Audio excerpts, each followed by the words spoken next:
Hey guys, tonight we're diving into a story that's as old as time, but as oddly entertaining as a late night snack you didn't ask for. Imagine yourself sitting on the edge of a creaky wooden chair, the faint buzz of a restless fan mixing with the distant hoot of an owl outside your window. You probably won't survive this without a few surprises, because history isn't just dusty dates. It's forgotten scandals and moments so bizarre they make reality TV look tame. So, before you get comfortable, take a moment to like the video and subscribe, but only if you genuinely enjoy what I do here. And hey, why not drop your location and local time in the comments? It's kind of fun knowing who's traveling through time with us tonight. Now, dim the lights, maybe turn on a fan for that soft background hum, and let's ease into tonight's journey together. You are now a servant in the court of Henry VIII. Your title? The Groom of the Stool. Yes, that's the actual name. And no, it's not a bad joke. The stool, in this case, isn't a comfy place to sit. It's the other kind of stool. You've got one job: assist the king with his royal, evacuations. This isn't just about holding a chamber pot or passing toilet paper. No, you're there for the entire, event. From the ceremonial removal of garments to fetching warmed linen cloths for a proper wipe down, you are the nobleman on call when nature comes calling. And here's the kicker: it's not considered a degrading job. Oh no. In fact, it's a position of serious prestige. You're practically a royal confidant. Think of it as being the king's unofficial therapist, secretary, and bathroom butler all rolled into one. Because when someone's in their most vulnerable state, they tend to talk. And you're listening. Now, I know what you're thinking. Who in their right mind would want to be a glorified medieval toilet assistant? But here's the twist. This wasn't a punishment job handed to the castle's unluckiest peasant. It was reserved for members of the nobility. Yep, to be chosen as groom of the stool meant you were part of the king's inner circle, literally and figuratively. The origins of the title stretch back to the late Middle Ages, most prominently during the Tudor period. By the time you clock in, you're expected to be highly educated, trustworthy, and discreet, qualities that were, unfortunately, far less useful during actual wiping procedures. The position really takes off under Henry VII, but it's under Henry VIII, he of 6 wives fame, that it becomes a kind of odd political powerhouse. In fact, the grooms of the stool under Henry VIII wielded so much informal influence that they could recommend appointments, relay royal preferences, and even sneak in bribes, all while handling the king's personal hygiene. You start your days early. The king is not a morning person, but the royal bowels, sadly, don't care about sleep schedules. You wait in a small chamber adjacent to the king's private rooms, sipping bland barley water and trying not to think too hard about what's to come, literally. There are no toilets as we know them, no porcelain thrones or scented sprays. Instead, the king uses a close stool, an elaborate upholstered wooden box with a chamber pot hidden inside. It's portable, private, and, believe it or not, a symbol of luxury.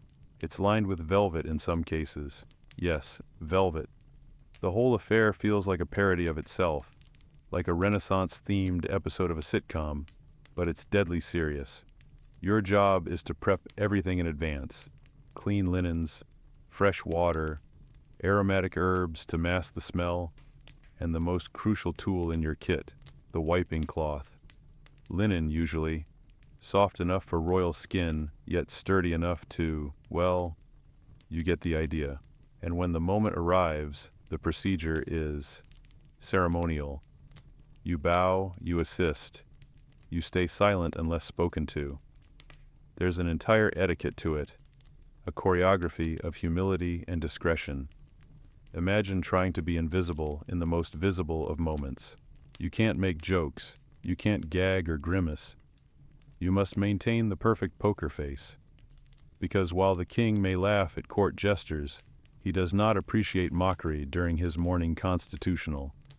If you slip up, either literally or figuratively, you could lose everything. your job, your status, even your head. This is Tudor England after all. One wrong move and you're not just fired, you're condemned. But if you do it right, you're rewarded with trust. Deep, personal trust. Think about it. The king doesn't let just anyone see him like this. In an age when monarchs were considered divinely appointed, almost godlike, your role places you uncomfortably close to the human reality of power. The divine right of kings still has to be wiped down with warm linen, and you, dear listener, are holding the cloth. Now, here's a historical fun fact to spice things up. Some sources suggest the groom of the stool was responsible not just for hygiene, but for documenting the king's digestive health. That's right. You're not just wiping, you're observing. Color, texture, frequency. Every royal offering is a clue to the king's overall wellness, a literal paper trail of gastrointestinal monarchy. Some fringe historians argue that these notes may have influenced royal meal plans or even medical interventions. Historians still argue whether the groom of the stool played an unofficial medical role, but the overlap between toilet time and healthcare was definitely there. So yes, your duties include sanitation, observation, and silent camaraderie. You might not wear a crown, but you carry secrets no one else hears. You're close to the seat of power, pun absolutely intended. Let's talk sensations just for a moment. The room smells of damp stone and dried herbs. The linen cloths are stiff from laundering but slightly warm to the touch. Your robes itch. The king groans as he settles onto the stool, and somewhere outside, a falcon screeches in the distance. The fan in your modern room hums in sync, maybe. You imagine the breeze of centuries, blowing through the stone corridors, brushing against your sleeves. One of the perks of the role, if you want to call it that, is the fine clothing. As a noble, you're dressed well. Your sleeves may be embroidered. Your shoes, though soft-soled, are polished daily. Just don't think too hard about what they step in. There's something haunting about the routine of it. The strange mixture of reverence and absurdity. You're honored, yet humbled. Decorated, yet degraded. And still, when the king rises, nods at you with that royal grunt of dismissal, and walks away, you're left there, cloth in hand, alone with history's most absurd job title echoing in your mind. And as bizarre as this all sounds, there were many other roles in royal courts just as strange, but few match the paradox of being at once invisible and indispensable. You are the groom of the stool, trusted, unseen, unforgettable. You've barely had time to fold away the linen and rinse your hands in rose water when you hear a shuffle behind the door, another summons. It's early still, the castle just waking up with creaking floors and yawning courtiers. But for you, the day's already in full swing. Royal bowels know no clock, and neither do you. So let's talk about the bathroom itself, or rather, the lack thereof. Toilet is not a term that anyone in Tudor England would understand, at least not in the sense we know today. Instead, you're working with a close stool, which, as you may recall, is essentially a fancy wooden chair with a hidden pot. Upholstered, yes. Fragrant, not exactly. It's portable, sure, but not very discreet.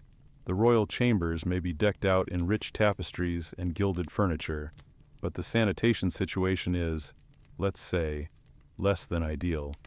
There's no plumbing, no sewer system worth mentioning.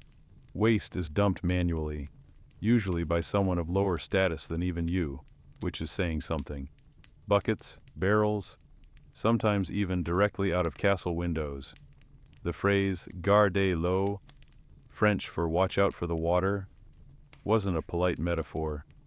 It was a literal warning, often shouted moments before a chamber pot was emptied onto the street below. And the smell? It's everywhere. Castles were built for defense and grandeur, not ventilation. Add a few dozen people, several fireplaces, and a steady diet of meat and mead, and you've got a recipe for a deeply unpleasant atmosphere, especially near the privy chambers. You work in a place where incense is your best friend. Frankincense, myrrh, even bundles of dried lavender tucked behind drapes and chairs.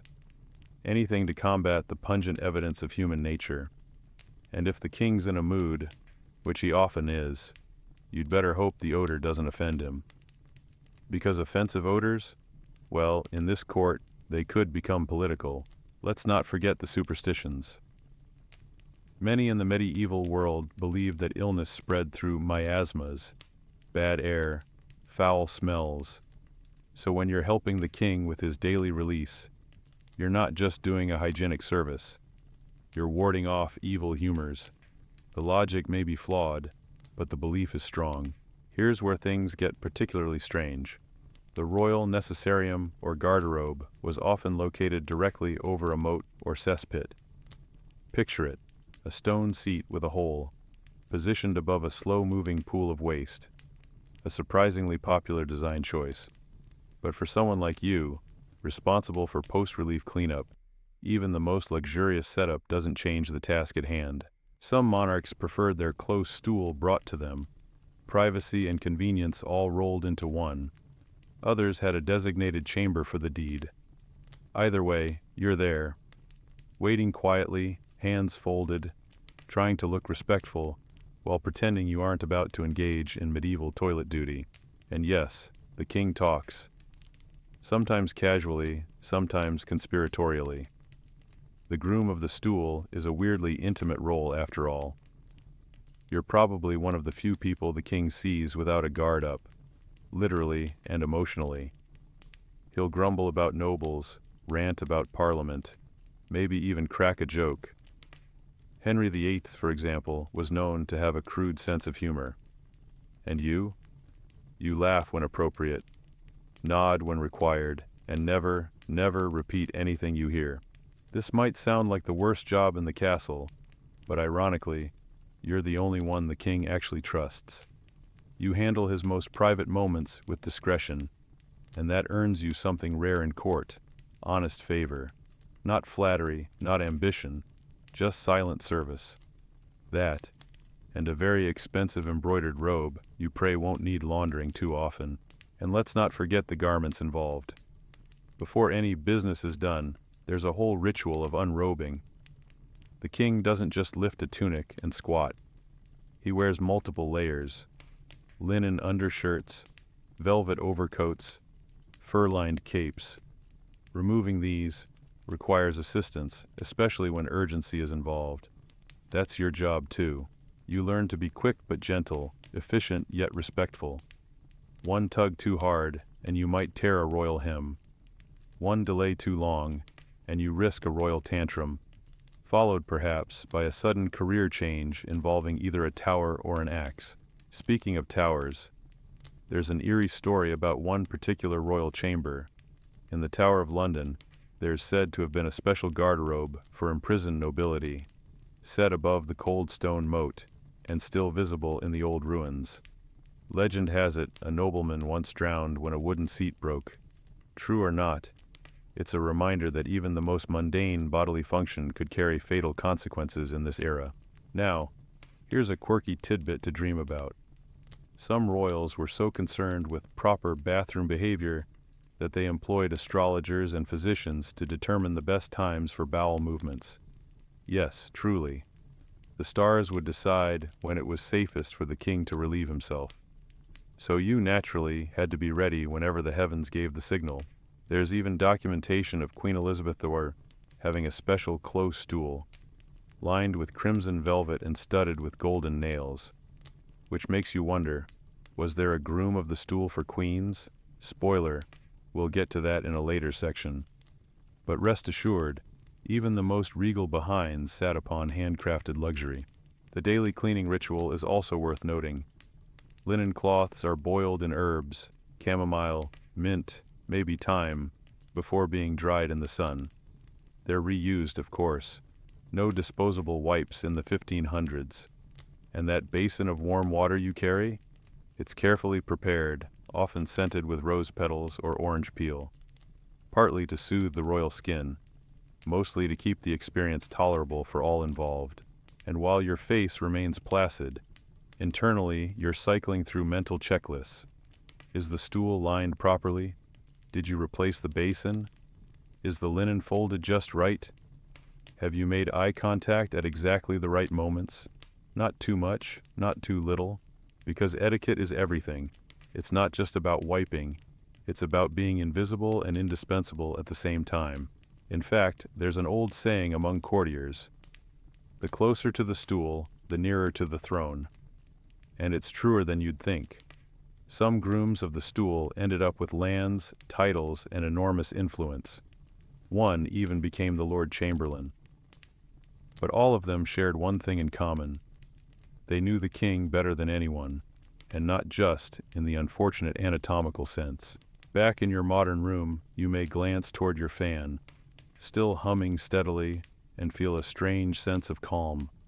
There's something soothing about routine, even this one, the rhythmic absurdity of it, the unchanging awkwardness, the sleepy predictability of human needs across centuries.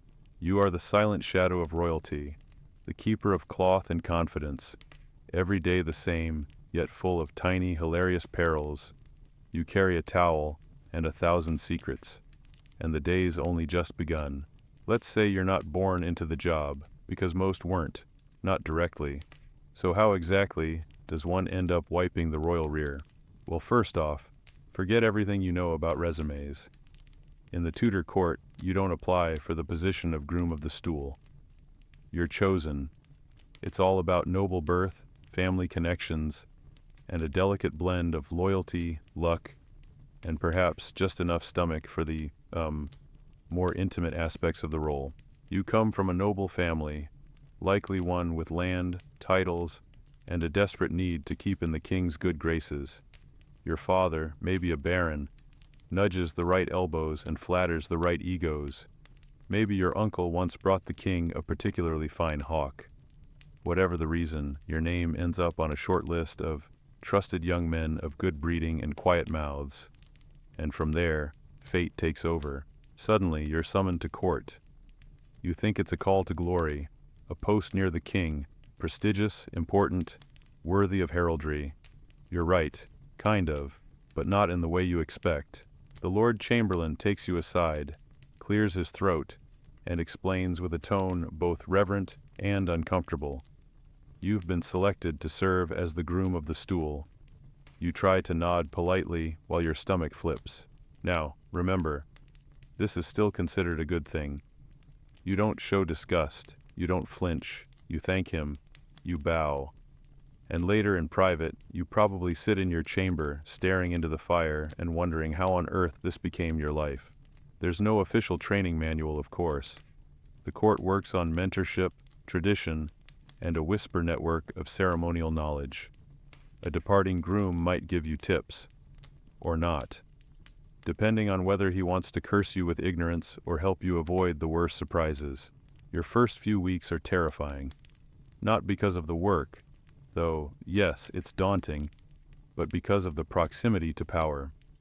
You are suddenly close to the king in ways few others are. Every cough, every grunt, every groan from behind the velvet curtain has to be interpreted with all the nuance of diplomacy. And every word you say matters. Say too little and you seem dull. Say too much, and you risk treason. You learn to read the king's moods better than anyone. Whether he's had too much venison or is grumpy from a bad dream, you know it before his counselors do. You sense it in his posture as he sits on the stool, in the way he fidgets with his signet ring, in the speed of his, well, soon enough, your role begins to evolve. You're not just assisting during bodily functions. You're now managing the king's schedule around them. You coordinate with his physicians, who are obsessed with regularity and humoral balance. You gently remind the cooks what the king should avoid after certain digestive episodes. You even, on more than one occasion, lie to the Privy Council to buy the king more time to, shall we say, compose himself. A fringe but fascinating theory among some historians suggests the groom of the stool may have been responsible for recording detailed logs, pun intended, of royal bowel movements, everything from timing to texture. Historians still argue whether these records were truly kept, or merely implied through oral tradition, but the idea remains deeply amusing and oddly plausible. You gain status little by little. Your proximity to the king earns you whispers of influence. Nobles nod a little deeper when they pass you in the corridor. Ambassadors remember your name. One even sends you a rare imported soap, disguised as a gift to the king, but you know better. And of course, with every promotion comes more risk. There are rivals who mock your role behind your back. Lord of the Leavings, they snicker at banquets. Duke of the Dung, but they'd kill for your access, your favor, your daily chance to whisper in the king's ear at his most unguarded. So what's the king's view on all this? Honestly, it varies. Some monarchs see the groom of the stool as a confidant, even a friend. Others regard him as little more than necessary background noise. Henry VIII was notoriously fond of his grooms, especially Sir Anthony Denny, who later became one of his most trusted advisors. The king knew the importance of having someone utterly loyal in a role that, let's face it, no one would take unless they were committed to the throne, both literally and figuratively. You have to be discreet above all. Nothing leaves the privy chamber, not the words, not the smells, not the expressions. Even a smirk could be your undoing. Because once the king senses he's being mocked, even slightly, you'll be out the door and possibly into a dungeon, or worse. Still, as the months roll by, you settle in. You stop gagging. You develop a subtle breathing trick. Inhale through the mouth, exhale slowly through the nose. You keep a tiny cloth infused with dried mint up your sleeve. You begin to recognize the king's favorite linens by feel alone. You never speak of the accidents. You never mention the bad days. You are by now a master of the art of polite invisibility. It's not just the king who notices. The queen gives you a nod once, brief and acknowledging. A bishop politely offers to bless your service. A court poet writes a satirical couplet about your role, but cleverly doesn't name you. Still, people laugh, and the joke circles the great hall like a faint odor no one admits to. And when foreign dignitaries visit, they ask about you in hushed tones. Does he really do it himself? They ask the king's gentleman. Is that man really the one? You become legend. A walking curiosity. The man who knows the monarch's business, inside and out. One evening, as you stand by the fire warming cloths before the king retires, you catch a glimpse of your reflection in a polished brass plate. You look older, paler, wiser maybe, definitely less squeamish. You smirk a little to yourself, wondering if the boy who arrived all those months ago would have believed this was where he'd end up. You're no fool. You know your job is both a privilege and a trap. But for now, the king trusts you. He calls you by name. He shares offhand thoughts with you he wouldn't say to his own son. And you nod, you listen, you serve. The court around you continues its endless cycle of politics, pageantry, and whispers. But in the heart of the palace, behind the heavy oak door of the privy chamber, it's just you and the king. 2 men, 1 stool, and 1,000 years of absurd, overlooked history resting quietly between them. The castle is quiet. The stone walls still cool from the night. The early sun trickles through narrow windows, casting long, pale streaks across the tapestries. You've already been awake for hours, and now your day begins, truly begins. Because now it's time for your main duty. You walk toward the king's chamber with a practiced rhythm, steps muffled by your soft leather shoes. Today, like every day, you're dressed immaculately. Your robes are rich, your collar stiff, your face unreadable. But beneath all that dignity is the knowledge that in just a few moments you're going to be wiping royalty. There is no shortcut, no delegation. You are the groom of the stool, and your job is the most literal in the kingdom. It's not glamorous, but oh, is it important. Today, let's go through it, step by step, minute by minute. A full day in your embroidered, anxiety-filled slippers. It starts with the preparation. Before the king even opens his eyes, you're already in motion. You make sure the close stool is clean and in place. The chamber pot inside has been scrubbed and lined with a fresh square of cloth. Dried herbs, lavender, rosemary, mint have been sprinkled in, not so much to mask the smell as to suggest someone tried. You also prepare warm water, heated gently over coals and poured into a polished basin that rests on a carved oak table. Several neatly folded linen cloths are stacked nearby, warmed and softened to ensure maximum comfort for the royal behind. And nearby, a small tray, a goblet of water, a piece of dried fruit, and a spoon dipped in honey, just in case His Majesty needs a digestive aid. When the king finally wakes, there is a brief and often grumpy acknowledgement. Then comes the ceremony. You assist with removing the nightgown and undergarments, each step done with the air of reverence, as though you are not about to perform a task best left unspoken. The stool is brought forward, the king sits, and you wait. Sometimes it's fast, sometimes it's not. You stand nearby, eyes respectfully averted, trying not to wince at the sounds echoing off the stone walls. This is the part of the job that has no dignity, and yet you must carry it with dignity. You must never laugh, never sigh, never let your face twitch.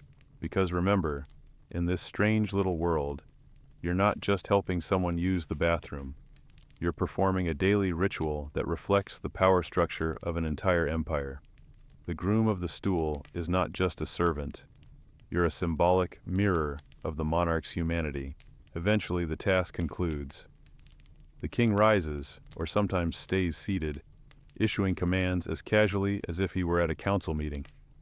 Meanwhile, you move into the most delicate stage, the cleansing. You dip the cloth into the warm water, wring it out with just enough pressure, and begin your task. You've done this for months now, perhaps years, and you know the exact rhythm, the number of passes, the angles, the pauses. You move with the gentle precision of a musician tuning a very strange instrument, and again you do not speak. Afterward, you dispose of the used cloths in a designated basket. The water is discarded in a discreet side basin. Everything is cleaned immediately. Nothing is left to linger. Once the king is redressed, you help him into his outer robe, step back, and bow. Sometimes he nods, sometimes he doesn't. Occasionally, he cracks a joke, usually crude, often at your expense. And you laugh, of course, gently. Never too much, because the king's sense of humor is as fickle as his digestion. The rest of your day is filled with similar acts of quiet presence. You shadow the king at a distance, just close enough to be summoned at a moment's notice. If he eats something risky, you're already planning for the consequences. If he has a particularly stressful council meeting, you're anticipating an early return to the stool. Your chamber is tucked away near the privy chamber. It's sparsely decorated, but functional. A table, a cot, a shelf lined with cloths, herbs, and a small journal, not for secrets, of course, but for keeping track of the royal linen supply and medicinal herbs. And just when you think you might have a moment to yourself, there's another knock. The king's stomach, it seems, is not at peace today.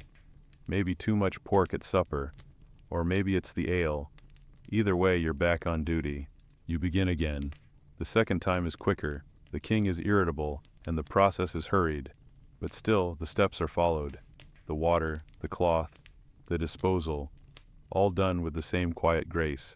Later, you find a brief moment of peace in the courtyard, inhaling the fresh air. The scent of honeysuckle almost clears the memory of what you've done. Almost. There's a rumor floating through the court today. One of the nobles is under investigation for treason. You overheard something while the king was sitting, muttering to himself about letters, alliances, betrayal. You file it away, not just out of curiosity, but because this is your other job, absorbing information. The groom of the stool often becomes a confidant, and confidants have power. You're invited to attend a small private supper in the king's chamber that evening, not as a guest, of course, but as a silent presence. You stand near the fireplace, watching nobles fawn and flatter, sipping from golden goblets while talking in circles. None of them dare mention what you do, but they know, and you know they know. It's an odd tension, being both invisible and unforgettable. Late that night, when the fire dies low and the king retires to bed, you're summoned one final time. It's the quietest moment of the day. No courtiers, no noise. Just the soft shuffle of slippers and the flicker of candlelight. This time the king talks. He speaks of aches in his joints, dreams about his father, worries about war. You respond only with a calm nod, an occasional, "Yes, Your Majesty," and the soothing sound of warm water being poured.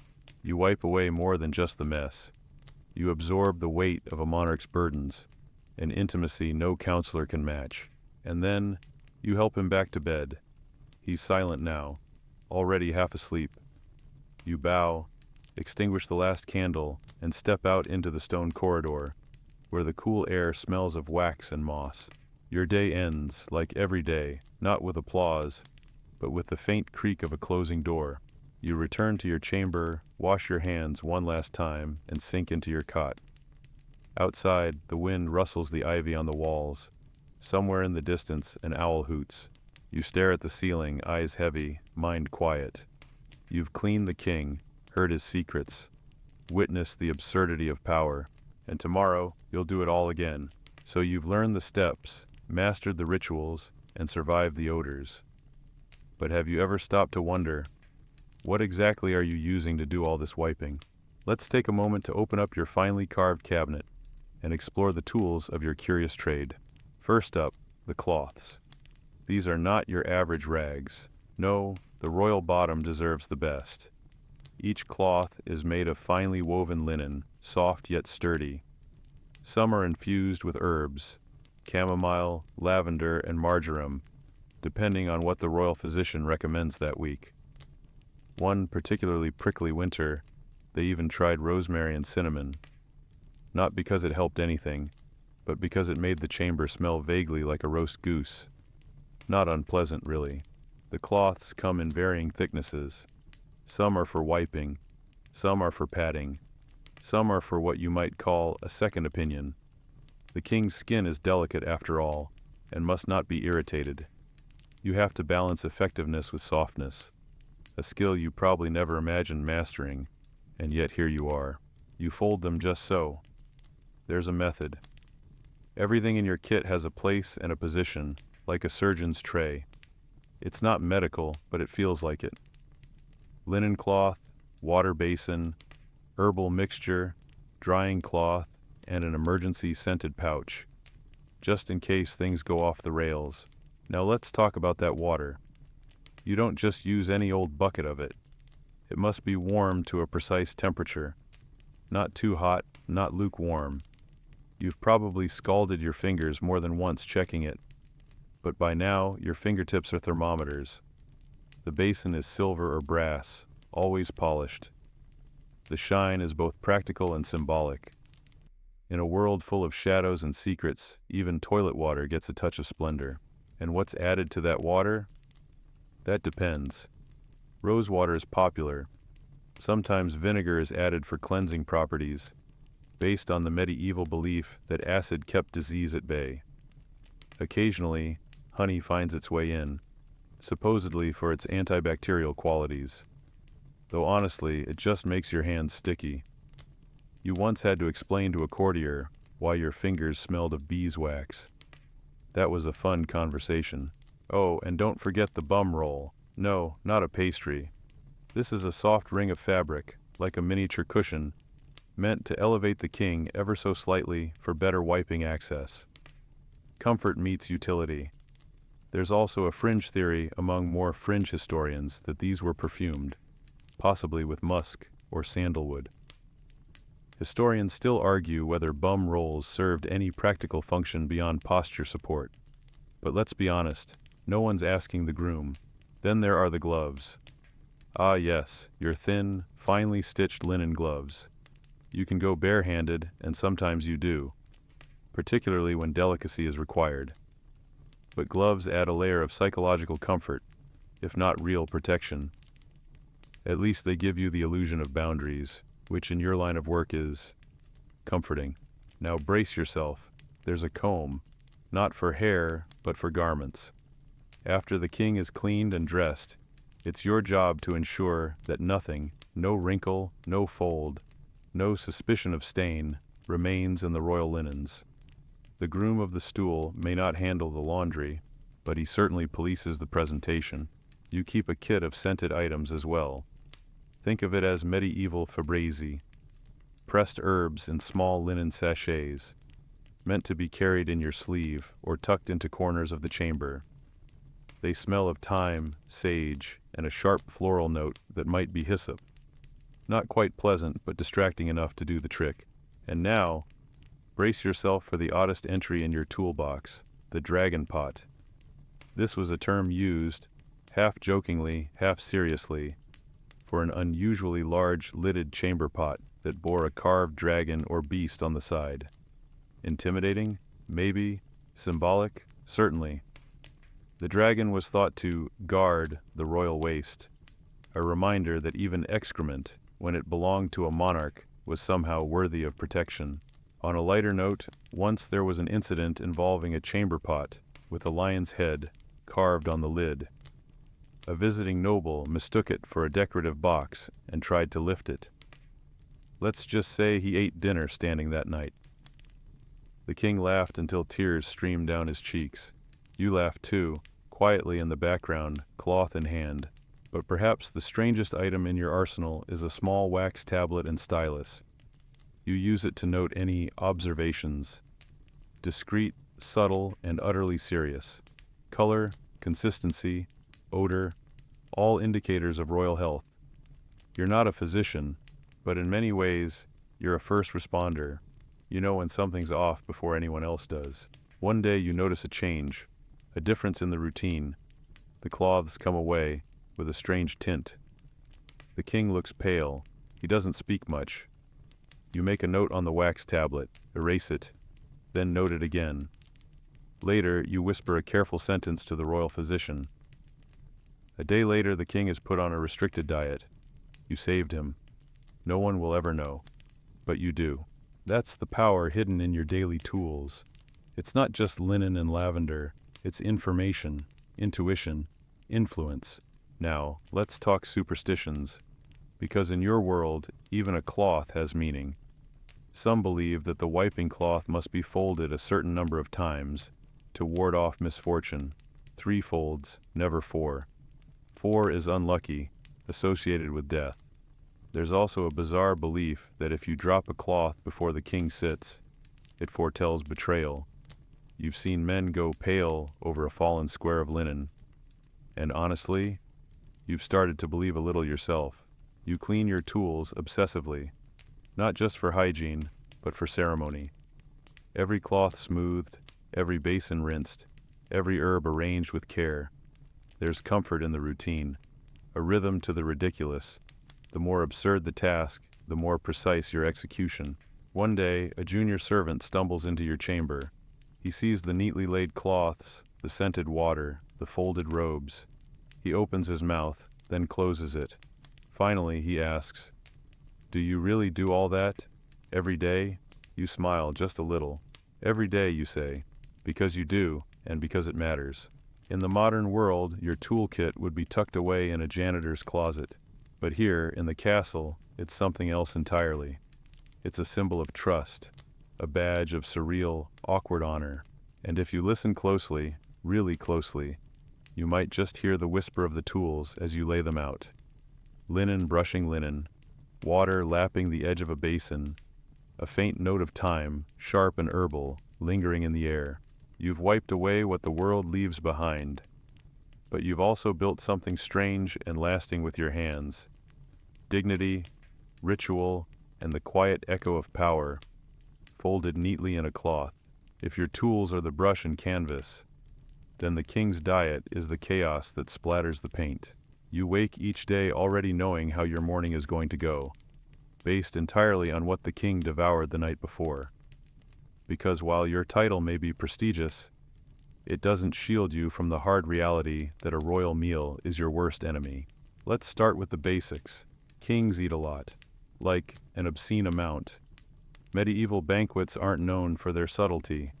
Think endless courses, boar's head glazed with honey, pies filled with doves, trenchers soaked in gravy, bowls of pottage thick with barley and marrow. If it once roamed a forest, swam a river, or flew through the air, it likely ended up on the royal plate at some point. And oh, the meat, so much meat. Morning, noon, and night. There's no understanding of balanced diets here. Vegetables are mostly an afterthought, and fresh fruit is viewed with suspicion. Physicians back then believed fruit, especially uncooked, could unbalance your humors. That meant more roasted swan and fewer apples. Lucky you. So when the king gorges himself on roast venison chased with heavily spiced Hippocras wine, and maybe a helping of eel pie, guess who has to deal with the aftermath? That's right, you. You come to recognize patterns. Heavy red meat days. Prepare for sluggish mornings and foul tempers. Too much ale. Expect volume. A delicate pastry binge. Maybe an unusually light cleanup. You get to know the royal digestive tract with eerie intimacy. You're not just wiping, you're interpreting.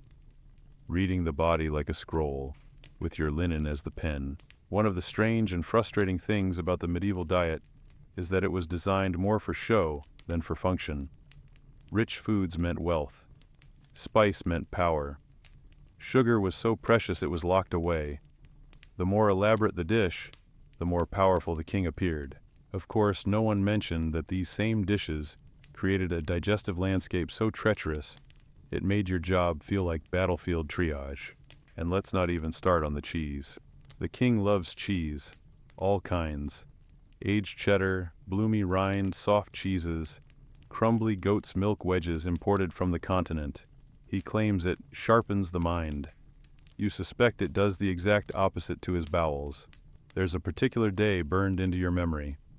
A feast celebrating a treaty with France.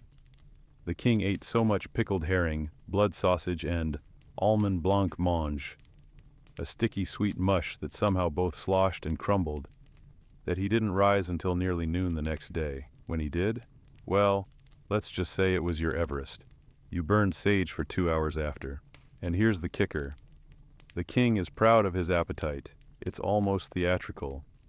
Eating in public is part of the power display. Even the act of digestion, rumbling belly and all, was interpreted as a sign of strength. "Let them hear the lion growl," he once said with a grin, clutching his stomach. You laughed politely, of course, then silently refilled the scented water basin. Food was also deeply connected to medicine. Medieval physicians had all sorts of opinions about what kept the king healthy. Some insisted he consume spiced wine daily to keep his blood warm. Others recommended figs soaked in vinegar. A few dabbled in exotic cures, camel's milk, powdered deer horn, even liquefied pearls. You still wonder if any of that ended up in the chamber pot. The strangest by far was a digestive aid, made of ground-up beetles mixed with honey and saffron. The king took it once, just once. You remember because it turned the cloth bright orange. Quirky tidbit of the day. Some members of the court believed flatulence was a sign of divine favor, an expelling of evil spirits. So when the king let one rip at the banquet table, people nodded respectfully. "God clears the air," someone murmured. You nearly choked on your wine. Of course, not everyone thought this way. Some nobles found the king's dietary habits deeply uncouth, especially as he aged. His increasing girth, his erratic digestion, his insistence on sampling everything. These weren't just medical concerns. They were political ones. A weak stomach hinted at a weak will. But not in your presence. You clean with reverence. You fold with care. Even when the king is doubled over with cramps, shouting for his groom in the middle of the night, you arrive calm and steady, cloth in hand, like some grim angel of digestion, and still you remain alert. Because the diet doesn't just affect the cleanup, it shapes the king's moods too. A good meal and easy movement, he's cheerful, joking, maybe even generous. You might leave that morning with a gold coin tucked in your palm or a nod of rare approval. But if things go wrong, if the goose was undercooked or the wine was sour, you brace for wrath. Not because he blames you, but because you're there. always there. And who better to yell at than the one who sees everything, yet says nothing? It's also a performance.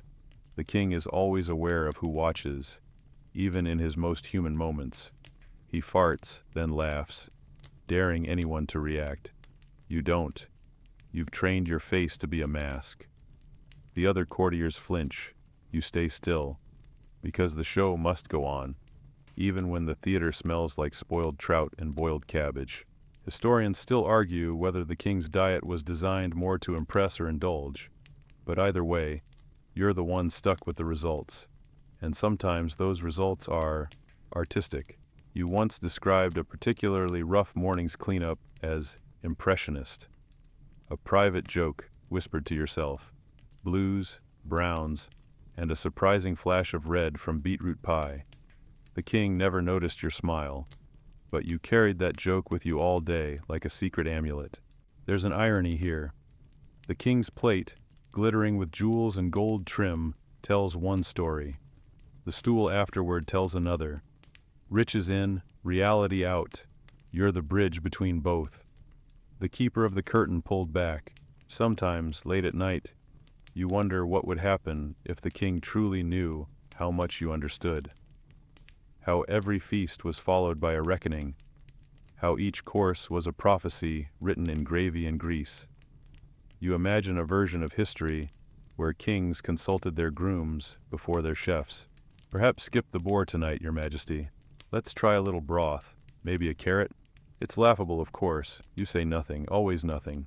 Instead, you keep your tools clean, you ready the cloths, you listen for the grumble that precedes the call, because the royal diet never rests, and neither do you. Here's the wildest twist in this whole sordid saga. Your job, as revolting as it may sound to modern ears, actually puts you dangerously close to power. Not the fake ceremonial kind, but the quiet, unsettling kind that no one ever really sees coming. Because when you are the groom of the stool, you don't just handle waste, you handle whispers. And whispers, as it turns out, can shift empires. At first, you think it's just awkward silence. You're standing there as the king goes about his daily business. Water steaming softly in a silver basin, cloth warm in your palm, your face a respectful blank slate. But over time, something odd starts to happen. He talks. Not in a grand, kingly way. Not in the way he addresses court or council, chest puffed and tone commanding. No, he talks like a man with too much on his mind and nowhere else to unload it. Because in this weird little corner of royal life, he can. He'll grumble about foreign ambassadors, mutter about succession, share half-formed opinions on policies he hasn't even revealed to his ministers. He trusts you because he has to. After all, if he can trust you with this, what can't he trust you with? And you listen, always listen. It starts small. The king asks you to remind him about something. An appointment, a letter, a certain noble he needs to keep an eye on. Over time, the requests get more complex. Have a word with Lord Wriothesley about the grain shipments. Send my steward to inspect the harbor stores. You nod, file it all away, and quietly ensure it gets done. Eventually, you're not just managing his toilet schedule. You're managing pieces of the kingdom. One groom of the stool, Sir Henry Norris, became so influential under Henry VIII that he was considered part of the king's inner sanctum. Not just wiping, but whispering, recommending, repeating things others said, filtering information in and out of the royal chamber. And then he lost his head, literally. Accused of adultery with Queen Anne Boleyn, Norris was executed. Historians still argue whether the charges were real or fabricated. Some say it was a political move by Thomas Cromwell to remove a rival. Others believe Norris just knew too much. And that, right there, is the danger. The closer you are to the throne, the easier it is to fall. Still, the power is addictive. You start to see how things really work. The nobles talk loudly, but the true influence is quiet. Your influence is quiet. There's a day when the king calls you aside. Not during his morning ritual, but later, privately.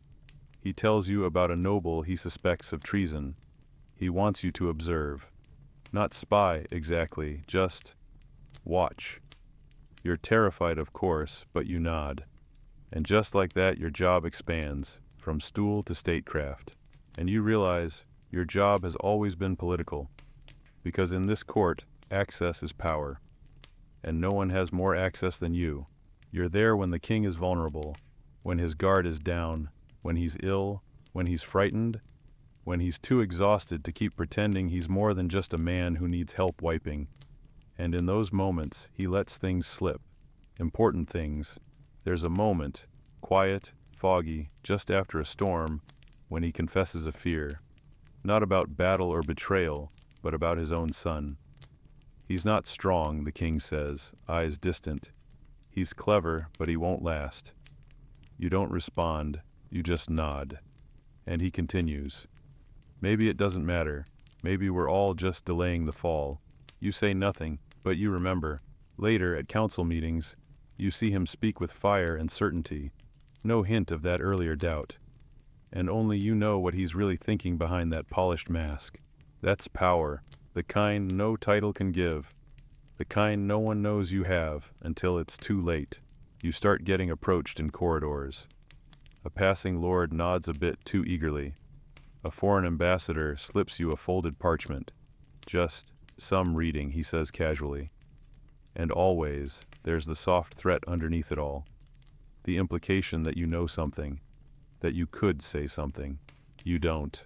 But the fact that you could, that's enough to change everything. A fringe theory suggests that the groom of the stool, in some reigns, may have functioned like a personal intelligence officer.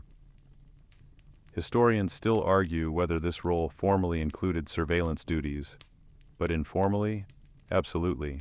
You're trusted not just with cloth and water, but with the mood of the king. You're the first to notice when he's irritated, the first to know when he's unwell. Your opinion might not be asked for, but it's felt. It lingers. One day, you're summoned during a particularly tense diplomatic negotiation. Not to clean, just to stand nearby. The message is clear. If the king can trust you, the man who sees him at his worst, then maybe these foreign dignitaries should tread carefully. You watch their faces change when they recognize your face. They nod, bow, and then they begin speaking in softer tones. That's influence without a single word. You manage a strange kind of loyalty too, because the king may shout at you, snap, even humiliate you in front of others, but deep down he knows. You've seen him groan through stomach cramps.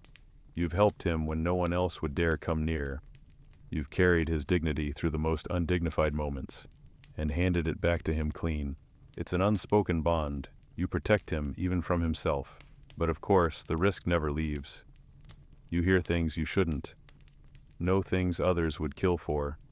And sometimes, in the darkest moments, you wonder if you would ever use that knowledge. If you could. There's a night when you stand by the fire, cloths drying gently beside you, and the king says nothing for a long time. Then, without looking at you, he says, "If I fall, you'll fall too." You nod. Of course you will. You always do. The groom of the stool is a ghost, present in every room, remembered in no portraits. You hold the pulse of a nation in your hands and pass by unnoticed. But make no mistake, the cloth is a crown too, just one no one dares wear openly. There's something strange about silence, the kind of silence that builds up in stone corridors, where the air smells faintly of damp wool and yesterday's meat. In that hush, words become louder, secrets feel heavier, and for you, standing beside the king in the most unflattering moments of his day, it's never just silence. It's a symphony of confessions, mutterings, and the kinds of half-formed thoughts no one else ever gets to hear. Because when you're the groom of the stool, you're not just holding linens and dignity, you're catching whispers. And oh, the gossip you hear. Let's be honest. This is the part of the job that almost makes the rest of it worth it. Almost. While the nobles swirl around court, gossiping over goblets of wine and roasted songbird tongues, you're getting the real story, straight from the source. From a man perched on a velvet-covered stool, pants around his ankles. It starts innocently. The king complains about his knees, or his latest argument with a bishop. But soon his tone changes. He's more relaxed here, more open, and the gossip begins. "Did you hear about Lady Suffolk's affair?" He asks it casually, as you prepare the cloths. You nod, as if you hadn't already heard her chambermaid whispering about it 2 days ago. You're a one-man newswire. Everyone else has to rely on rumors and spy work. You just have to listen. And let's be clear, this gossip isn't frivolous. It's the heartbeat of the court. Affairs, betrayals, bribes, secret alliances. Some of these whispers will shape the fate of the kingdom. You hear of a noble's pending arrest before the guards do. You know who's fallen out of favor before the ink dries on the decree. You know who the king dreams about, whether it's a woman, a war, or just the roasted pheasant he wants for supper. The king rambles sometimes, especially when he's had a little too much ale or hasn't slept. You catch half-drunk confessions, muttered threats, nostalgic sighs about old loves. Once, he even recited a poem, badly, while straining through a particularly difficult morning. You didn't react, of course, just folded the cloth, dipped it in warm rose water, and waited for the stanza to end. One morning, he mentions that Lord Montague is looking a little too confident these days. That's all he says. Just a passing remark, eyes half closed, face strained with more than just digestion. But you file it away. A few weeks later, Lord Montague is arrested for treason. Coincidence? Maybe. Or maybe the stool isn't just a throne of bodily relief. It's a confessional booth, a plotting chamber, a war room with plumbing. Historians still argue whether the groom of the stool acted as an informal intelligence filter. And honestly, the answer probably lies somewhere between yes and absolutely yes. Because there are times you're expected to use what you know. Not overtly, you never gossip, but you suggest. You pass a quiet word to a steward, or delay a message just long enough to shift the outcome. It's not sabotage, not really. It's survival, it's court life. You're also the king's litmus test. He watches your reactions carefully. A raised eyebrow, a moment of hesitation, he notices. And you've learned to control every muscle of your face because of it. You're not just invisible, you're strategic. The gossip, meanwhile, piles up. You know who owes whom money. You know which marriages are real and which are merely political stagecraft. You've heard nobles mutter behind closed doors, not realizing you were just outside the chamber, folding linen. You've heard servants whisper about the queen's quiet weeping after the king's mistress visited 2 nights in a row. Once you passed a hallway and caught a courtier bribing a guard.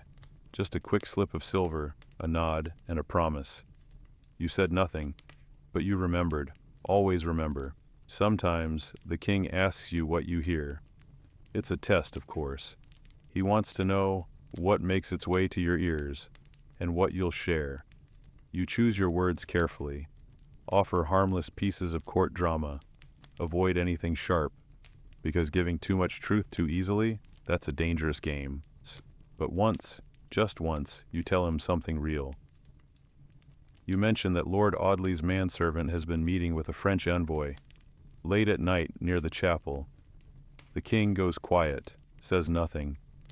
But later that week, Lord Audley is interrogated by the Privy Council. Afterward, the king claps you on the back, says, "Sharp ears, eh?" and walks away whistling. You're not proud of it, but you're not ashamed either. You've learned that in this job, morality is flexible, much like the seating arrangements around the privy stool. And here's a funny thing. While you know almost everything about everyone, no one knows anything about you. You are both everywhere and nowhere. The stool's shadow. You slip through rooms like smoke. You're spoken about, but never spoken to. A fringe historian once suggested the groom of the stool had his own spy network. A few loyal pages, a discreet laundress, maybe a kitchen boy or two. No one's ever confirmed it. But you know how fast laundry stories travel. Who needs spies when you have servants with ears? And not all gossip is sinister. Some is just strange. You once overheard a nobleman insisting, adamantly, that bathing once a week could cause toothaches. Another swore that boiled onions under the bed cured nightmares. The Queen's lady-in-waiting believes cats can steal your breath, and one steward is convinced the king's chamber is haunted by the ghost of a scullery maid who died with a ladle in her hand. These stories make the court feel oddly human. Absurd, yes, but also relatable.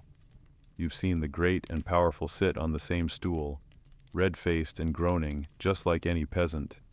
There's an equality to that moment, and yet only you get to witness it. Sometimes you wonder if you should be writing all of this down, recording the great whispers of the age, but no, that would be too dangerous. Better to keep it in your head, wrapped in the same silence as your cloths, folded away. But still, what you know, it changes things. You move through the castle like a shadow carrying secrets. People bow to you without quite knowing why.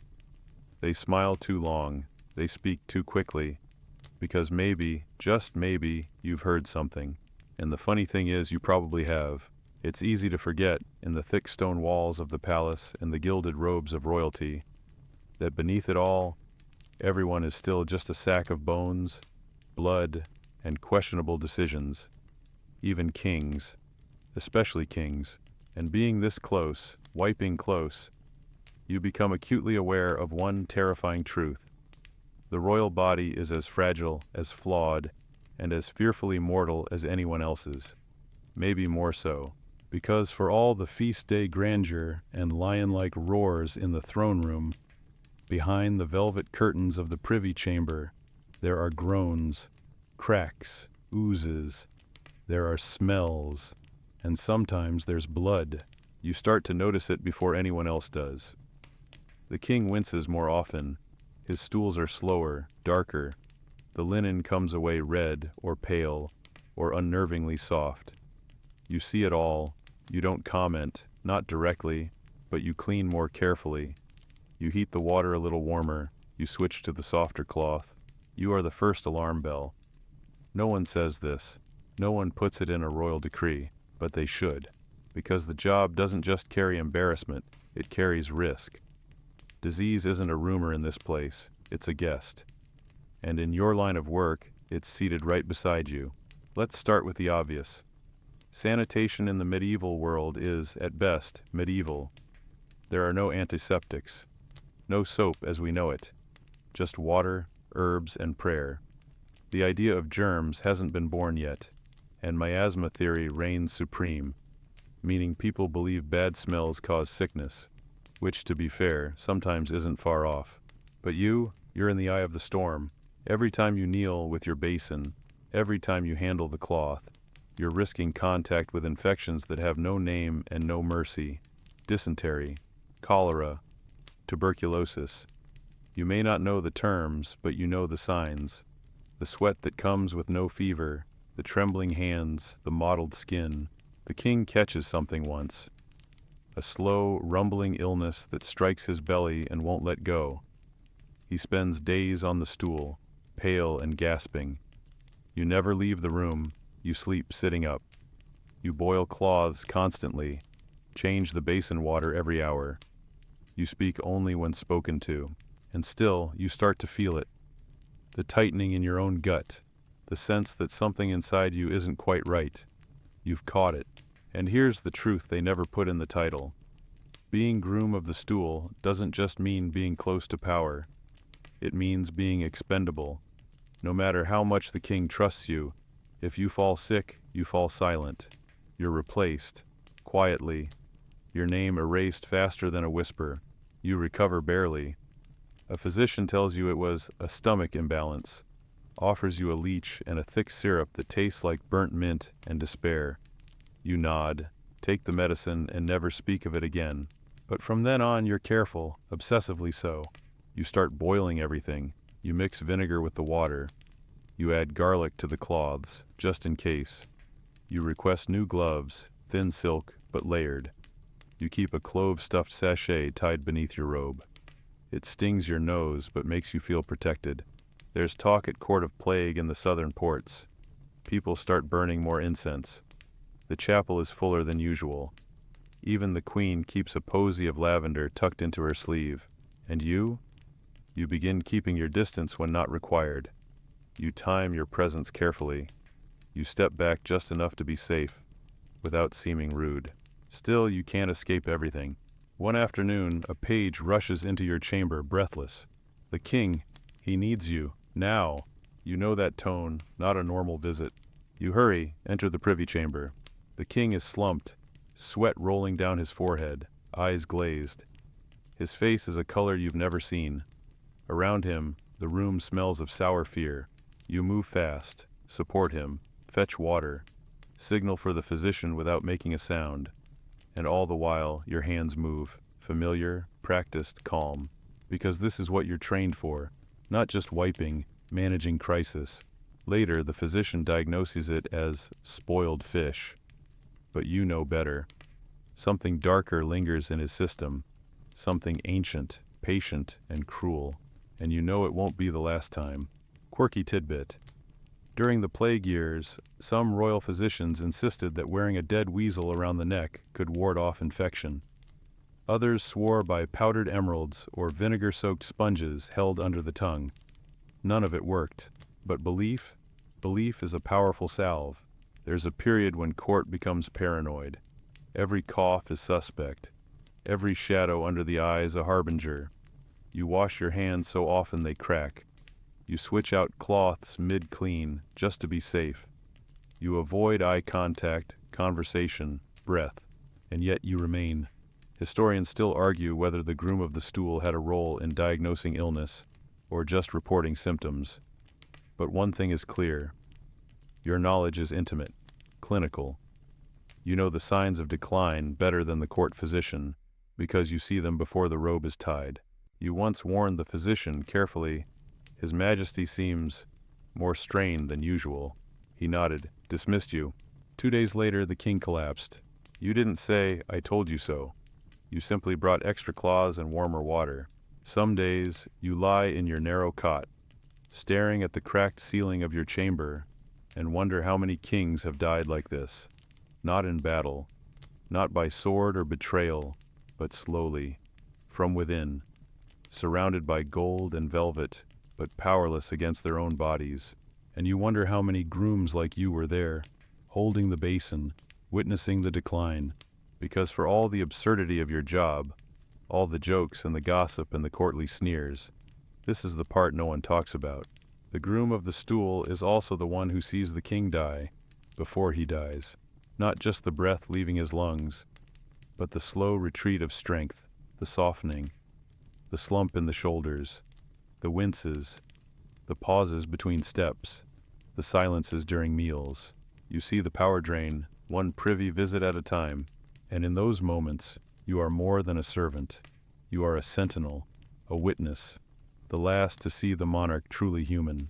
Afterward, when the king recovers or doesn't, you clean the stool, you scrub the linens, you dry your hands, and you carry on. No one asks how you feel. No one wants to know. Because acknowledging your knowledge means acknowledging the uncomfortable truth, that even the greatest man in England needs help sitting down and standing up, and someone has to be there. That someone is you. By now, you've accepted that your role is more than just wiping, listening, and surviving. It's navigating a delicate web of duty and discretion. And while most grooms of the stool have their names scrubbed from history like so many chamber pots, a few shine through, wiping cloth in hand and legacy intact. Yes, believe it or not, some of these men became historical figures in their own right. Some even carved out careers, far grander than their fragrant beginnings would suggest. Let's meet a few. First up, Sir Henry Norris, whom we've mentioned before. He served under Henry VIII, and his proximity to the king made him more than just a behind-the-scenes figure. He was a powerful courtier, rumored to be one of the king's favorites. He rose through the ranks, becoming the king's confidant, and for a while, he wielded enormous influence. But here's where things turned sour. Norris was accused, likely falsely, of having an affair with Anne Boleyn. In Tudor England, that's not a rumor you survive. Along with 4 other men, he was tried and executed. The evidence, thin, the politics, thick. Historians still argue whether the charges were fabricated by Thomas Cromwell to eliminate rivals. But one thing is clear. Being close to the king could be both a blessing and a death sentence. In Norris's case, it was both. Then there's Sir Anthony Denny. He held the position toward the end of Henry VIII's reign and played a crucial role in the king's final years. Denny wasn't just a glorified handmaid. He became the gatekeeper to the ailing monarch. When the king was bedridden, bloated, and increasingly paranoid, Denny controlled who got in, what was said, and what the king heard. That kind of access? It was everything. He even managed to get the king's approval for critical reforms on his deathbed. Imagine it, the king, lying in his own sweat, barely able to speak. And there you are, whispering statecraft into his ear while holding a basin of warm water. It's not exactly how history classes frame policy change, but it happened. Sir Anthony's loyalty earned him a seat on the Privy Council. He died peacefully, a rare fate for a man in your shoes. No chopping block, no exile. Just a quiet death after a loud career. Not all grooms rose so high, of course. Some were merely trusted servants with excellent manners and an even better poker face. But a few, just a few, became kingmakers. One of the most curious entries is Hugh Dennis, who served under Henry VII. He was so close to the monarch that he oversaw not just his toilet time, but his money. Dennis was essentially the king's financial manager, helping oversee the king's personal income, known as the Privy Purse. And yes, you read that right. The man in charge of wiping also managed the royal finances. It's almost poetic. Who else sees the excess so clearly? That dual role of intimate service and political stewardship became increasingly common. Eventually, the groom of the stool was expected to be not just discreet and loyal, but clever, strategic, and quietly ruthless. In many ways, the stool was a throne behind the throne. Now, here's a quirky little fact. James III of England, Sixon of Scotland, took things even further. Under his reign, the title expanded.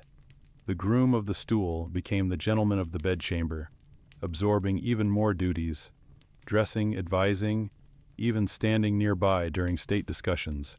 And get this, he appointed George Villiers, later Duke of Buckingham, to this post. Villiers wasn't just a stool servant. He became one of the most powerful men in England, controlling royal patronage and influencing foreign policy, all from starting as a gentleman of the bedchamber. That's like a valet becoming Secretary of State. Of course, this didn't go over well with other nobles. Imagine the fury of highborn lords, seeing a royal backside attendant receive titles and estates while they got politely ignored. Resentment brewed. Whispered insults floated through the halls. Kiss the ring became more literal than ever. But the king didn't care. He trusted Villiers. And trust, as you've learned, is everything. The closeness of these roles even led to suspicion. Some whispered that James had romantic feelings for Villiers. The letters between them were certainly passionate, though historians debate their meaning. Still, you can see the pattern. The groom of the stool, or whatever his evolved title, had the kind of access no one else could dream of. And with access comes speculation.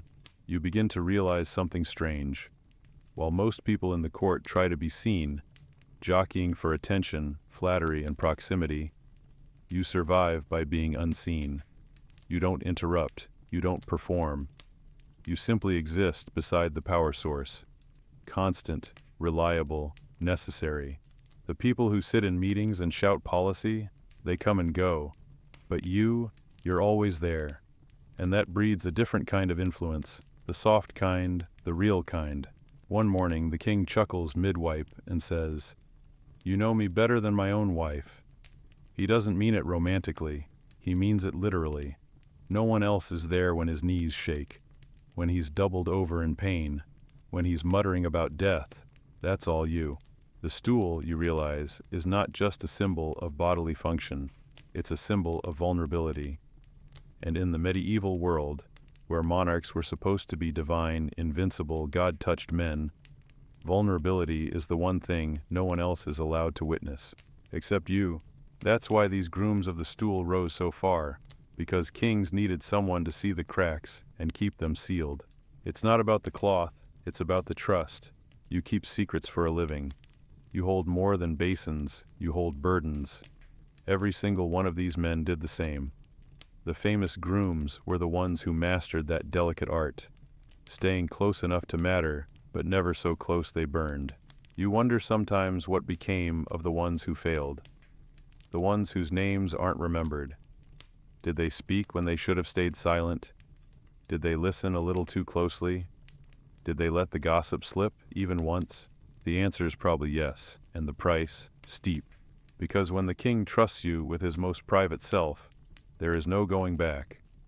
You carry that image forever, the monarch not as ruler, but as man. And if you betray that, there are dungeons for traitors, but for a disloyal groom, there's a worse punishment: erasure. Removed from the records, forgotten, replaced by someone with better manners and a tighter mouth. So you take inspiration from men like Denny, Dennis, Norris before things went wrong. You walk that same careful line, one cloth, one whisper, one glance at a time, because someday, maybe, just maybe, someone will remember your name too. We've been elbow deep in the daily grind of kings, the cloths, the courtiers, and the quiet conspiracies. But here's a question history rarely answers with clarity. What happens when the monarch is not a king? What if she's a queen? Did women have their own grooms of the stool? The short answer, sort of. The long answer, it's complicated, controversial, and surprisingly fascinating. Unlike their male counterparts, queens had their own specialized attendants. Ladies-in-waiting, chamberers, gentlewomen of the bedchamber, whose duties often blurred the lines between etiquette and intimacy. But the exact equivalent of a groom of the stool? That role didn't exist in the same overtly titled way. Instead, women handled things a bit more discreetly. After all, court life was built on decorum. You couldn't exactly trumpet around court that Lady Bridget de something or other was in charge of wiping Her Majesty's royal rear, even if, in practice, she sort of was. For example, Queen Elizabeth of Ars, the Virgin Queen, radiant with symbolism and sovereign strength, had a tight circle of trusted women who helped her dress, undress, bathe, and yes, likely assisted in her more private moments. Chief among them was Blanche Parry, who served Elizabeth from girlhood until death. Blanche held a number of titles, but one of them, Chief Gentlewoman of the Privy Chamber, was essentially a refined euphemism for very close assistant. Did Blanche perform the same duties as the groom of the stool? Possibly. Probably. Historians still argue whether the Queen's attendants handled post-relief hygiene themselves or merely supervised it. But considering Elizabeth's fierce privacy and meticulous image control, if anyone helped her with her toilet needs, it was someone she trusted with her life, and the stakes were high. Elizabeth ruled with more than just charisma. She ruled through image. She had to appear perfect, composed, almost divine. The idea that someone might see her in a moment of vulnerability? Scandalous, dangerous. So everything around her bodily functions was wrapped in layers of discretion, routine, and silence. Now, here's a quirky tidbit.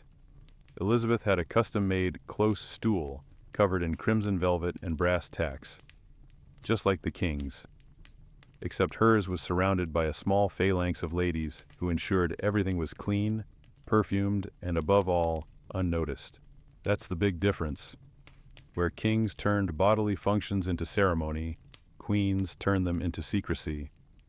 Both relied on attendants, but only one gender got to joke about it later. Still, women in these roles held immense influence. Just like the groom of the stool, a lady of the Privy Chamber had unmatched access. She helped the queen dress, attended her in the morning, held her jewelry, recorded her cycles, managed her linens, and yes, if needed, helped her in the lavatory. She also heard things, saw things, was there when monarchs broke down, cried, bled, or grew sick.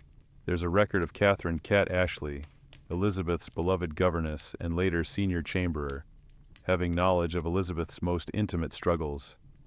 Illness, mood swings, private fears. These women didn't just serve, they protected, shielded. Some were closer to the queen than her own family, but their roles weren't formalized like the grooms.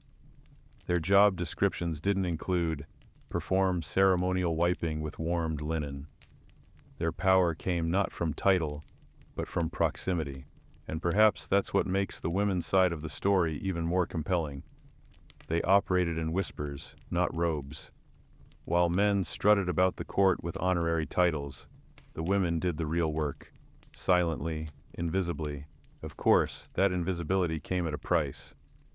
No lady of the bedchamber was ever promoted to Lord Treasurer. No female chamberer advised the Privy Council. No queen's attendant ever became a duke. Still, they shaped history in their own way. They were gatekeepers, emotional anchors, fixers. Take Marie de Guise, mother of Mary, Queen of Scots. Her ladies-in-waiting managed everything from intimate hygiene to royal correspondence. They burned letters, smuggled jewelry, and one is even rumored to have poisoned a hairpin at court, though that tale has more drama than proof. In France, it was similar. The femme de chambre held personal authority over a queen's domestic life. She managed linens, prepared baths, and yes, helped with elimination routines. Court records even show how much soap and rosewater was ordered per week. That's a clue if ever there was one. And here's the most fascinating part. Some queens chose to isolate themselves even more than necessary. Elizabeth I, for example, reportedly dismissed attendance when her health was poor. Why? Because illness meant weakness, and weakness could mean rebellion. She trusted very few, and she clung to the illusion of invincibility with clenched, perfumed fists. Now imagine being the woman allowed to see her otherwise. Imagine being the only one who helped her to the stool, who wiped away the mess, who saw her cheeks flushed not with political passion, but with fever. That woman didn't need a title. She already had the queen's trust. In a way, the queen's attendants had it harder than their male counterparts. No jokes, no courtly acknowledgement, just endless expectations, constant vigilance, and not even a whisper of thanks. Their names were rarely written down. Their service went unrecorded, but their impact quietly seismic. In those hushed chambers behind velvet curtains, history didn't just happen. It leaked, groaned, and occasionally needed to be wiped up. Historians still debate whether these women held political influence equal to their male groom counterparts. But in truth, comparisons miss the point. Influence doesn't always wear a crown. Sometimes it wears a linen apron and carries a basin of rosewater. So next time you imagine medieval royalty, don't just think of kings and swords and shouted proclamations. Picture the soft-footed woman holding the clean cloth, the one who knew the queen's real thoughts, the one who lit the candles before sunrise and blew them out long after the world had turned away. And if you think your job goes unnoticed, remember this. There were women who wiped queens, comforted monarchs, kept nations running behind a curtain of lavender-scented silence, and no one ever knew their names. You're not just holding cloth, you're holding history, power, proximity, prestige. It sounds like the setup for a lavish life, feasts, gifts, and invitations to all the royal gatherings. But for the groom of the stool, it's more complicated than that, because as close as you are to the king's inner circle, you're also permanently positioned just outside the party. Let's talk about your social life, or more accurately, your lack of one. You spend your days shadowing royalty, your nights within earshot of their groans, and your mornings handling business no one else dares speak of. And when it comes time to unwind, to sip mead, and tell stories by the fire, you're, well, somewhere else, preparing cloths, heating water, folding linens in silence. Your role is essential, yes, but glamorous, not so much, because no matter how trusted you are, no matter how finely you dress or how softly your boots echo down the marble hallways, people remember what you do. They remember where you've been, and who you've helped sit down and stand up again. At court, reputation is everything. The nobles may smile and nod when you walk past, but they keep their distance. Not because you've done anything wrong, on the contrary. You've served better than anyone. But your proximity to the king's backside casts a long, awkward shadow, and people don't like being too close to the shadow. You've probably noticed that you don't get invited to the real banquets. The ones where the wine flows a little too freely and the gossip spills like gravy. You might be in the room, serving, watching, invisible, but you're never at the table. Even among the servants, there's a peculiar sort of caution. They respect you, yes, but they also avoid you. You know too much. You've seen too much. You carry an aura of unsettling knowledge. People don't want to joke too freely around the person who literally handled the king's worst moment that morning. And so, your evenings are quiet. You eat alone, not because you're forbidden from joining others, but because they tend to excuse themselves when you sit down. It stings some days. You remember one night, late autumn, firelight flickering across the stone walls, when you passed a group of nobles laughing in the great hall. You paused, hopeful. They saw you, fell quiet. One of them forced a grin and lifted a goblet. "His Majesty's loyal attendant," he said, just loud enough. You smiled back, and then you kept walking. You find companionship in silence, in routine. You build a world in small comforts. The sound of clean cloth being folded, the scent of lavender tucked into your sleeves, the hum of warm water in a copper basin. Once, a chambermaid, a bold one, asked you, "Is it true? You see everything?" Her eyes sparkled with mischief. You raised a brow. "Everything that matters," you replied. She didn't ask again. Still, there are moments, little fractures in the loneliness. One summer evening, the king had too much wine and began to ramble about his youth. He laughed, hiccuped, and clapped you on the back. "You've seen me more honestly than my wife," he said, half joking. Then, more soberly, he added, "You're the only one I don't have to impress." You said nothing, just helped him to bed, fluffed his pillows, and left with your usual bow. But those words stayed with you, because in a court built on performance, on costume, flattery, and smoke, you are the only one who sees behind the curtain, and yet, you're always outside it. There's a term nobles whisper behind fans and sleeves, the stench of service. It doesn't refer to literal odor. It means someone has been too close to the dirty work of royalty. No matter how loyal, no matter how skilled, there's a subtle shame cast on those who clean what kings leave behind. You wear expensive robes, you might even receive gifts, but you'll never dance at court. You'll never marry into nobility.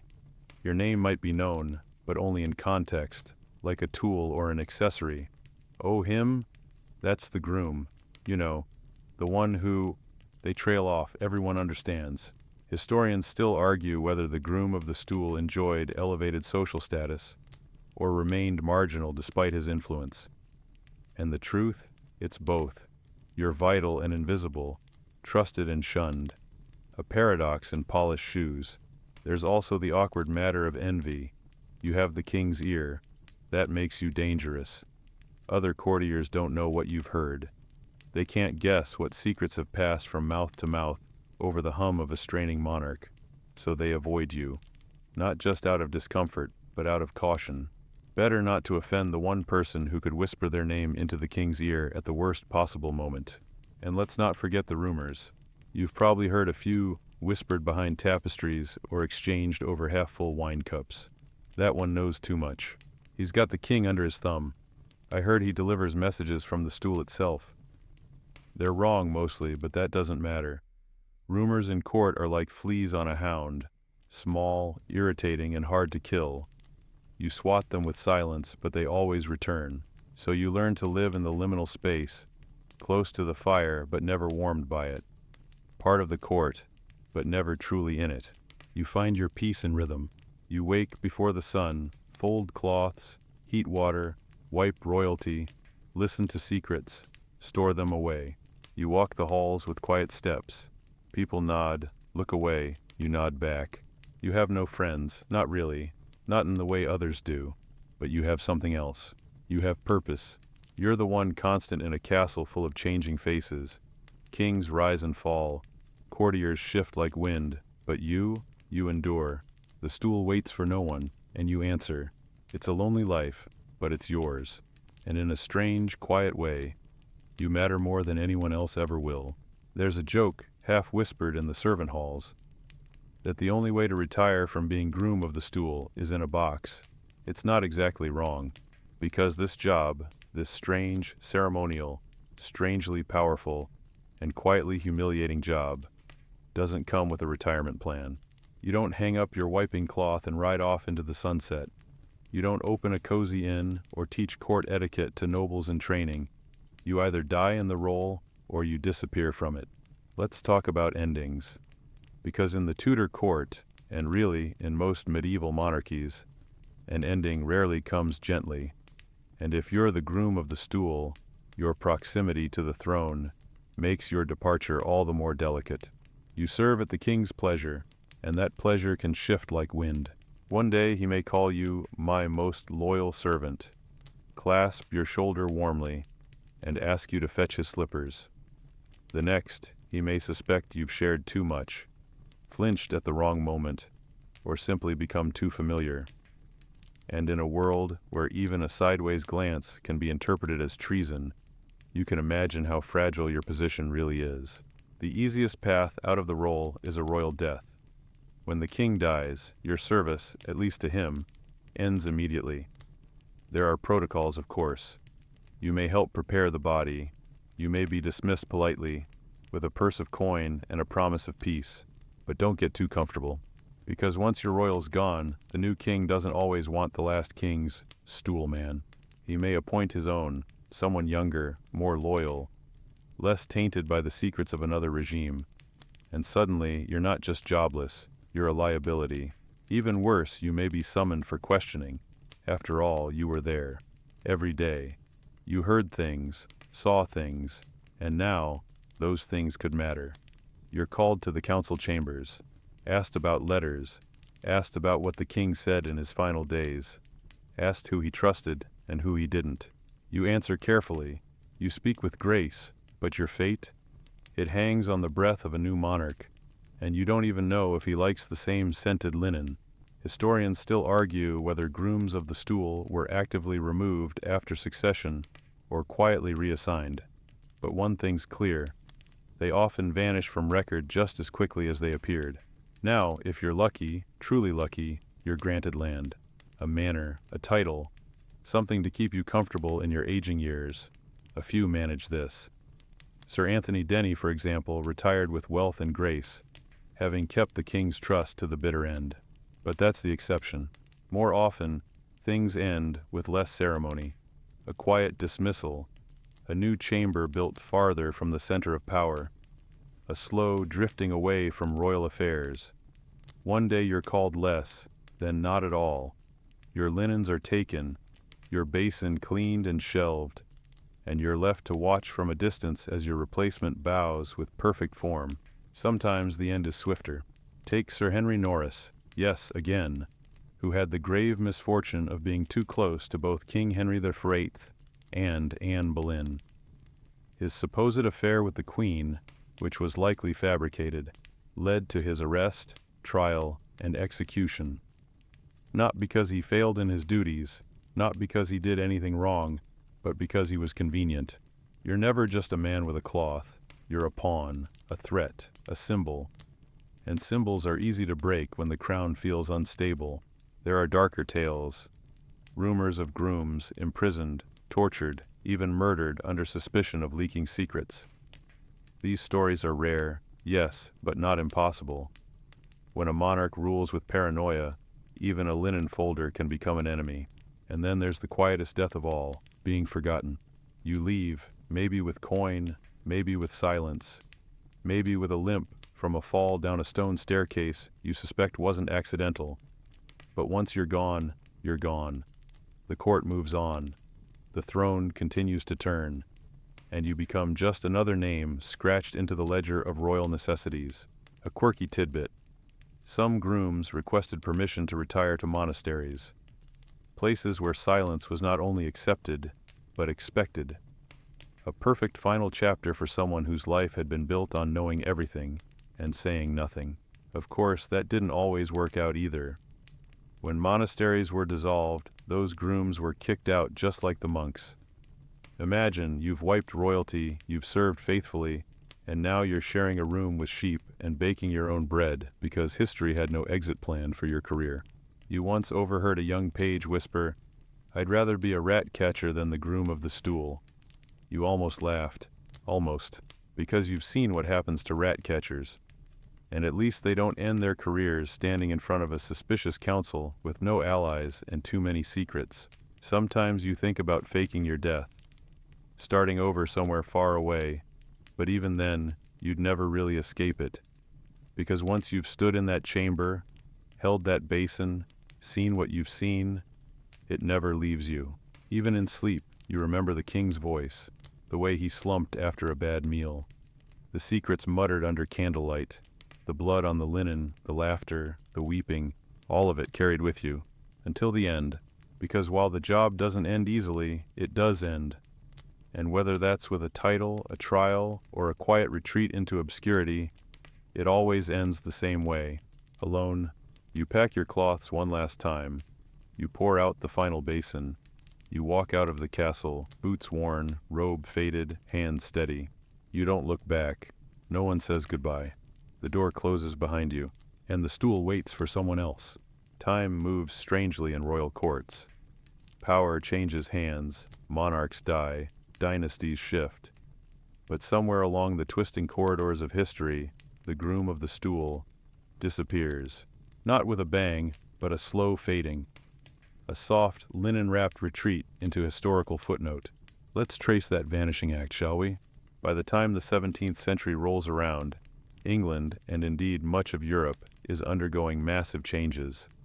Science is creeping in, whispers of democracy stir among the landed gentry, and royal absolutism, while still a shiny badge, is starting to tarnish at the edges. And with that comes a quiet shift in how monarchs relate to their bodily functions. Namely, they don't want anyone to relate to them at all. The role of the groom of the stool doesn't vanish overnight. It just becomes less literal. By the reign of William III and Mary II in the late 1600s, we start seeing the job title evolve. It becomes more about managing the royal household and less about managing the royal rear. The man once entrusted with warm cloths and whispered secrets now oversees bedchambers, budgets, and velvet inventories. In other words, your job turns into paperwork. By the 18th century, the groom of the stool is no longer wiping anything. The cloth has been replaced with quills and ledgers. The title still exists, yes, but it's almost ceremonial. You're a court official, perhaps even a nobleman with duties related to the sovereign's private apartments. But the intimacy is gone. What changed? Hygiene for one, toilets for another. The invention of the water closet, yep, the early flushing toilet, starts creeping into noble households in the 1700s. Slowly at first, but steadily. No more chamber pots and velvet boxes. No more warmed linens. Monarchs start to expect plumbing. Can you imagine? With plumbing comes privacy, and with privacy, your job starts to look unnecessary. You go from whispering in the king's ear during his morning routine to managing inventory for the royal linens department. Glorious. A quirky tidbit. The last official person to hold the title Groom of the Stool was James Hamilton, 2nd Duke of Abercorn, who served Prince Albert, Queen Victoria's husband. By then, the job was entirely honorary. Hamilton didn't wipe anything. He barely even visited the bathroom. He was a noble attendant, a relic of a time when proximity to the privy meant political power. After that, the role was quietly retired. No ceremony, no announcement. Just gone. Historians still debate whether the fading of the groom of the stool marked a loss of royal vulnerability or an evolution in privacy expectations. But one thing is clear. As kings became more public-facing, their private selves were tucked further away. Modern monarchs are meant to wave from balconies, not discuss their digestion.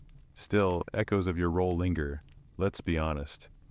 Every powerful person still has someone who handles their private messes.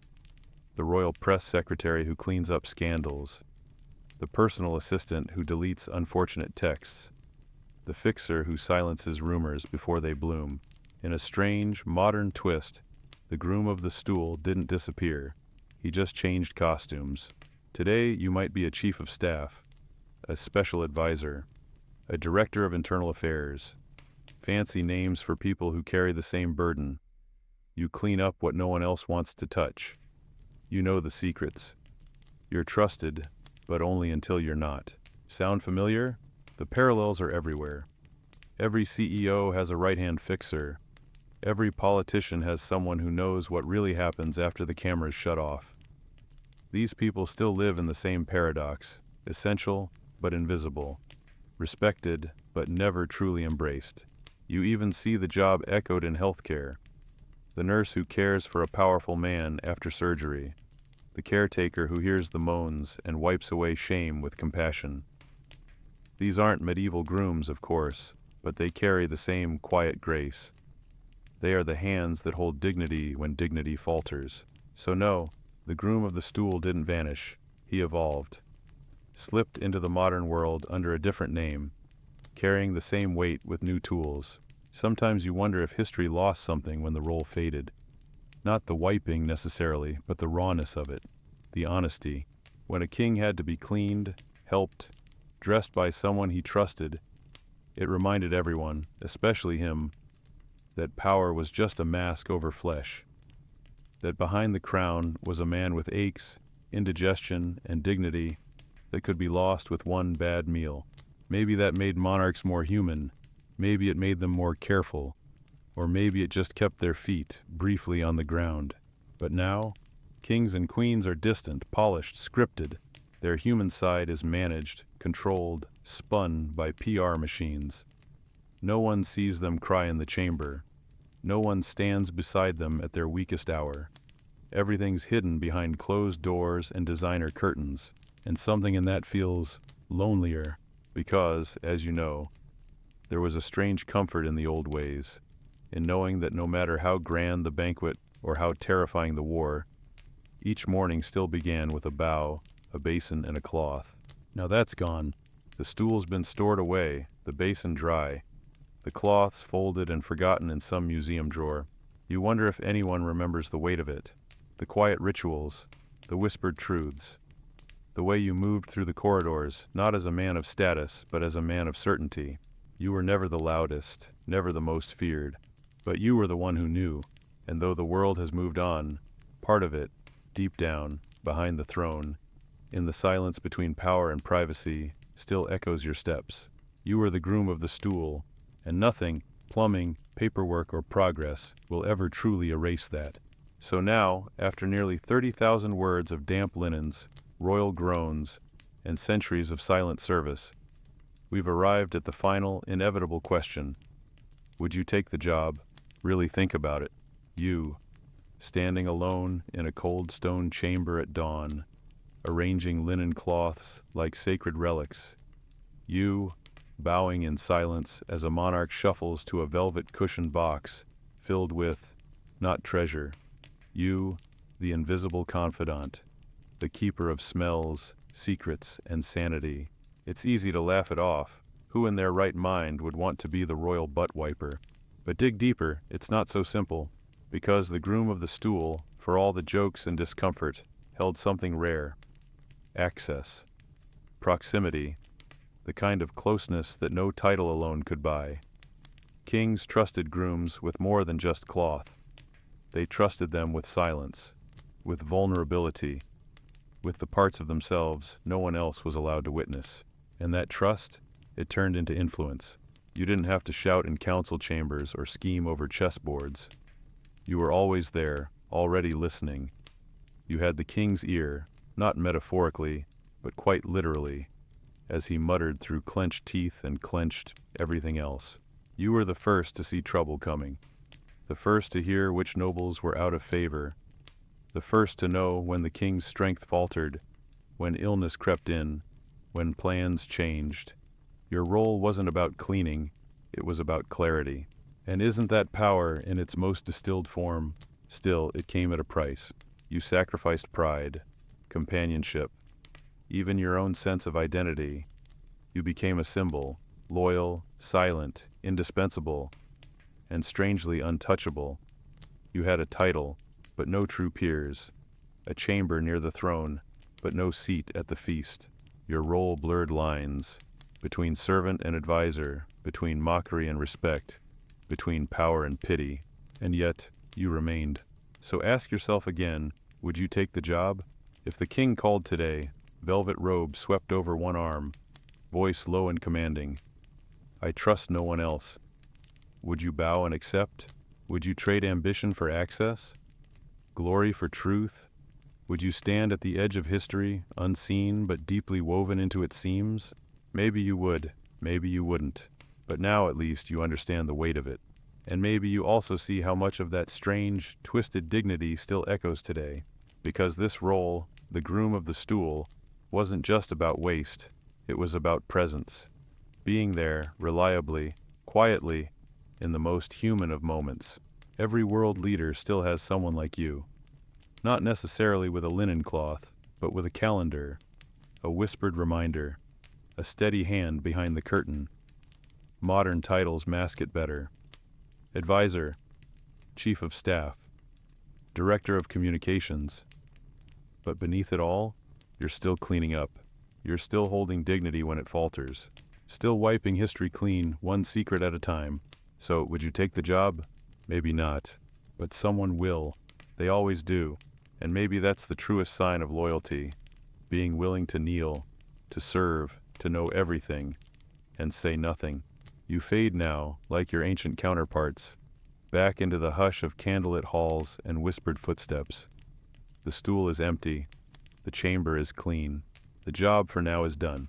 Now take a slow breath, the kind that fills your lungs, quiets the body, and softens the noise of the day.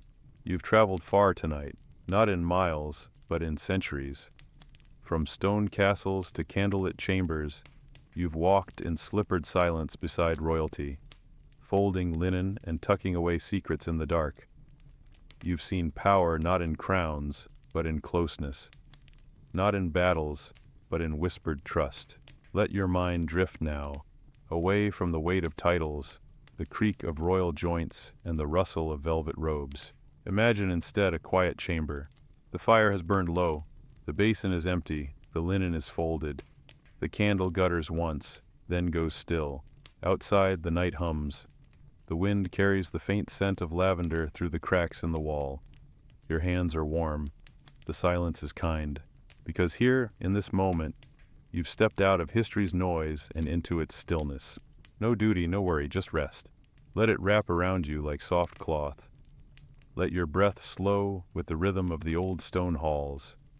You are safe, you are still, and nothing is needed of you now. Sleep comes not like thunder but like fog, quiet, gentle, and complete. And as your eyes close, know this. Even the strangest stories, even the most absurd histories, carry a rhythm that lulls us into dreaming. So rest, fellow traveler, and let the past watch over you tonight.